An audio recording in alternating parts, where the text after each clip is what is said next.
ജമ്മു കാശ്മീരിലെ പഹൽഗാമിൽ തീവ്രവാദികളുടെ വെടിയേറ്റ് മരിച്ച വിനോദസഞ്ചാരികൾക്ക് ഇന്ത്യൻ നാഷണൽ കോൺഗ്രസ് താനി മണ്ഡലം കമ്മിറ്റിയുടെ നേതൃത്വത്തിൽ 26 മെഴുകുതിരികൾ കത്തിച്ച് ആദരാഞ്ജലികൾ നേർന്നു.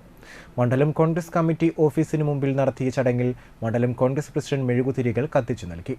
Nattika block Congress committee vice president Anto Tharayan, treasurer VK Pradeep, general secretary CR Rajan, youth Congress മണ്ഡലം പ്രസിഡന്റ് റോയ് ആന്റണി, പ്രവാസി കോൺഗ്രസ് മണ്ഡലം പ്രസിഡന്റ് ലൂയിസ് താണിക്കൽ, KPCC വിചാർ വിഭാഗ് മണ്ഡലം ചെയർമാൻ വിനോഷ് വടക്കേടത്ത് എന്നിവർ പ്രസംഗിച്ചു.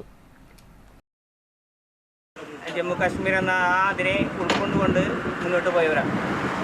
മരണപ്പെട്ടവരൊക്കെ നമുക്കറിയാം. കേരളത്തിൽ നിന്നുള്ള ആളുകളുണ്ട്, വിദേശികളുണ്ട്, ഇന്ത്യയിലുള്ള ആളുകളുണ്ട്. ഒക്കെ ഇതൊന്നും നമുക്ക് സംഭവിക്കാൻ പാടില്ലാത്ത ഒരു കാര്യമായിരുന്നു എന്ന് നമുക്ക് എല്ലാവർക്കും അറിയാം.